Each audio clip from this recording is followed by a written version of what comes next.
welcome to TCF 2022 in London. I'm Hannah Wallace, and kindly joining us in the studio now is Kanika Hope, Chief Strategy Officer at Temenos, and Andrew Moor, President and CEO of EQ Bank. Hello to the both of you. Thank you very much for joining us. Hello, good morning. Hello. Really good to have you both in the studio. And of course, we're at TCF. We've already heard a lot of exciting announcements over the course of the event, one of which is the launch of the new service, the CEO Navigator. So Kanika, it'd be great if you could kick things off by describing what that is and why it's so unique. Let's start there. Sure, Hannah.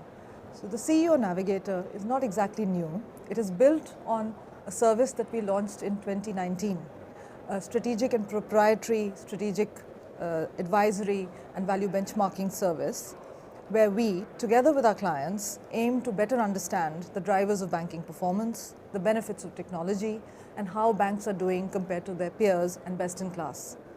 Today, I'm delighted to announce that we have over 100 banks, both existing clients as well as prospective clients, who have shared their confidential data with us. This is a truly industry-leading number, and it puts us ahead of our competition and indeed of some of the top strategy houses.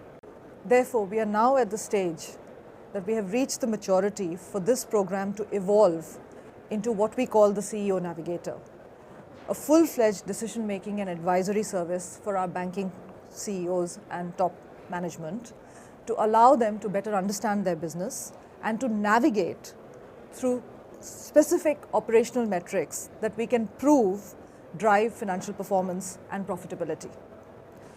So what is the essence of the program? Firstly, it's a strategic exercise, a very consultative exercise where our strategy consultants sit down together with the bank's executives to understand and collect over 200 operational metrics and 200 best practices across the bank's value chain, all the way from product management to sales and marketing to risk and compliance. At the end of the exercise, the banks get a very comprehensive report with recommendations, with insights, with trends, explaining exactly where they are and what we are seeing the data is telling us about the industry. And now we are in a position to provide automatic updates as part of that subscription service every year. So we are into a long-term partnership with our clients. This is not a one-time engagement, but we want to continue the dialogue every year and to continually update those insights in the spirit of a true strategic partner and not just as the provider of the software. You see where I'm coming from with this. And last but not the least, it's completely confidential, as you would expect in an exercise of this nature.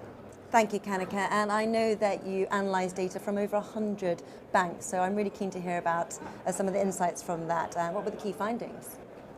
You're absolutely right, Hannah. With 100 banks in our database, we have collected over 50,000 data points across those operational metrics and best practices that I just mentioned. This is a wealth of data that allows us to distill the characteristics of the best performing banks in terms of returns on equity and cost income ratios from the average ones. We find that our best performing banks are able to optimize their performance across 5 pillars: innovation and growth, customer centricity, operational excellence, risk and compliance, and analytics. And the benchmark identifies specific operational metrics and best practices along these pillars to help banks really understand how they can improve their financial performance. For example, banks that have spent the highest proportion of their IT spend on growth and innovation, achieving the top quartile of 58%, also happen to have the lowest cost income ratios, and we can expect them to improve profitability by focusing on this metric.